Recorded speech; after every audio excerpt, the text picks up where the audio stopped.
अथ पञ्चदशोऽध्यायः। श्रीभगवानुवाच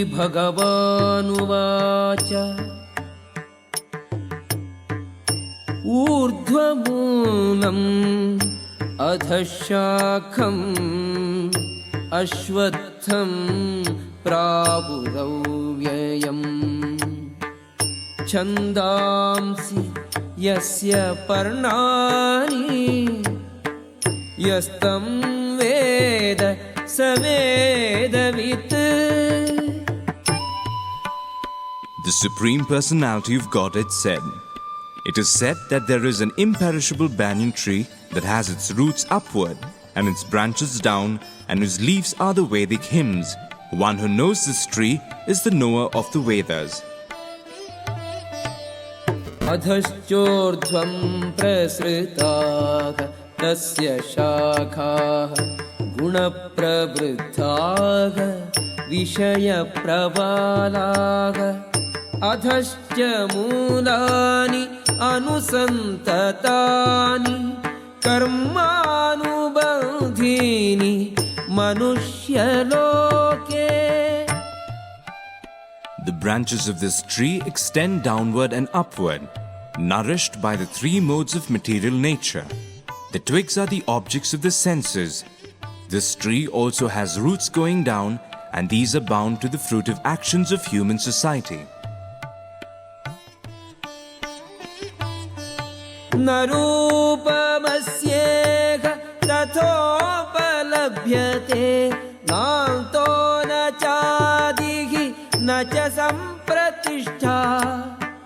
अश्वत्थमेनं सुविरूढमूलम् असङ्गशस्त्रेण दृढेन चित्वा ततः पदं तत्परिमार्गितव्यं यस्मिन् गता न निवर्तन्ति भूयः. तमेव चाद्यं पुरुषं प्रपद्ये यतः प्रवृत्तिः प्रसृता पुराणी. The real form of this tree cannot be perceived in this world. No one can understand where it ends, where it begins, or where its foundation is. But with determination, one must cut down the strongly rooted tree with the weapon of detachment. Thereafter, one must seek that place from which, having gone, one never returns, and there surrender to that Supreme Personality of Godhead, from whom everything began and from whom everything has extended since time immemorial.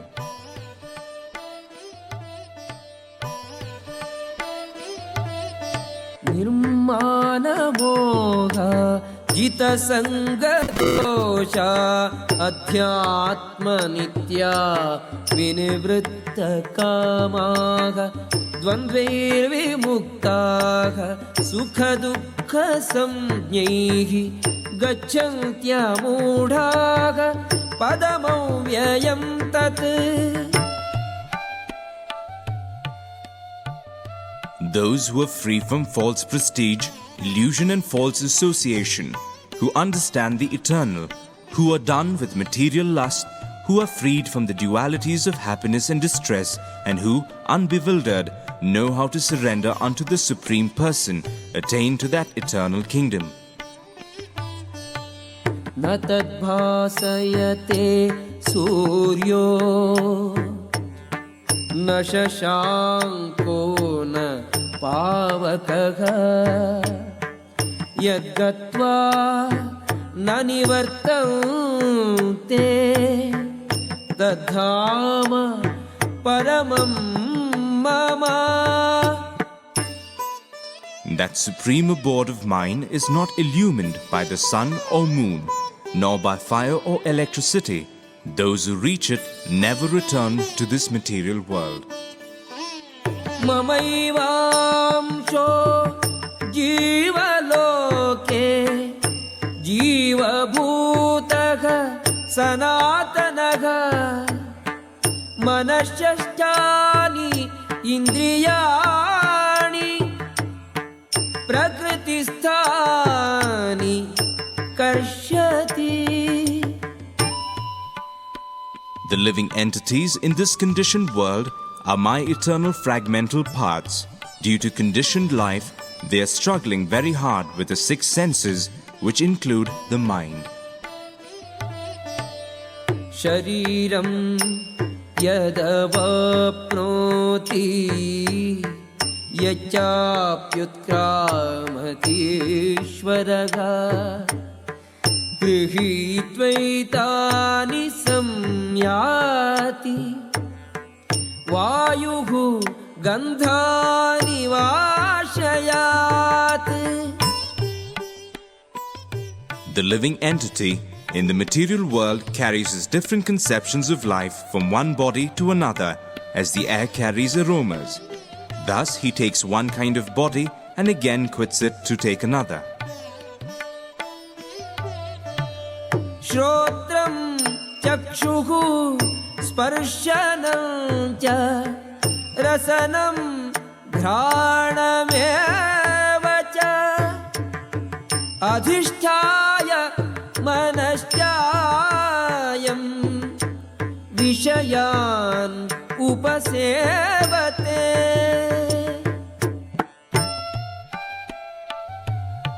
The living entity, thus taking another gross body, obtains a certain type of ear, eye, tongue, nose, and sense of touch, which are grouped about the mind. He thus enjoys a particular set of sense objects.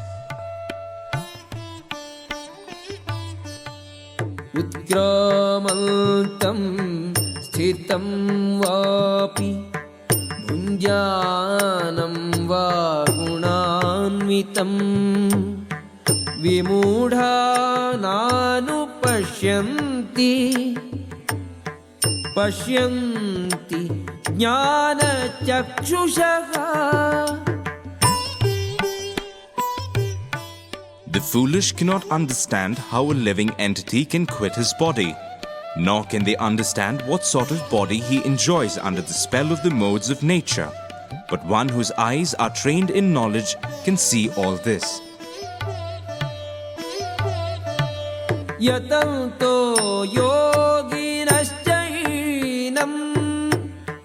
पश्यन्ति आत्मन्यवस्थितम् यतन्तोऽपि अकृतात्मानो नैनं पश्यन्ति अचेतसः. The endeavoring transcendentalists, who are situated in self-realization, can see all this clearly. But those whose minds are not developed and who are not situated in self-realization cannot see what is taking place, though they may try. यदादित्यगतं तेजो जगद्भासयते अखिलम् यच्चन्द्रमसि यच्चाग्नौ तत्तेजो विद्धि मामकम्. The splendor of the sun, which dissipates the darkness of this whole world, comes from me, and the splendor of the moon and the splendor of fire are also from me. गामाविश्य च भूतानि धारयाम्यहमोजसा पुष्णामि चौषधीः सर्वाः सोमो भूत्वा रसात्मकः. I enter into each planet, and by my energy they stay in orbit. I become the moon and thereby supply the juice of life to all vegetables. अहं वैश्वानरो भूत्वा प्राणिनां देहमाश्रितः प्राणापानसमायुक्तः पचाम्यन्नं चतुर्विधम्. I am the fire of digestion in the bodies of all living entities, and I join with the air of life, outgoing and incoming, to digest the four kinds of foodstuff. सर्वस्य चाहं हृदि सन्निविष्टो मत्तः स्मृतिर्ज्ञानमपोहनं च वेदैश्च सर्वैः अहमेव वेद्यो वेदान्तकृत् वेदविदेव चाहम्. I am seated in everyone's heart, and from me come remembrance, knowledge, and forgetfulness. By all the Vedas, I am to be known. Indeed, I am the compiler of Vedanta, and I am the knower of the Vedas. द्वाविमौ पुरुषौ लोके क्षरश्चाक्षर एव च क्षरः सर्वाणि भूतानि कूटस्थो अक्षर उच्यते. There are two classes of beings, the fallible and the infallible. In the material world, every living entity is fallible, and in the spiritual world, every living entity is called infallible. उत्तमः पुरुषस्तु अन्यः परमात्मेति उदाहृतः यो लोकत्रयम् आविश्य बिभर्ति अव्ययः ईश्वरः. Besides these two, there is the greatest living personality, the Supreme Soul, the imperishable Lord Himself, who has entered the three worlds and is maintaining them. यस्माक्षरम् अतीतोऽहम् अक्षरादपि च उत्तमः अतोऽस्मि लोके वेदे च प्रथितः पुरुषोत्तमः.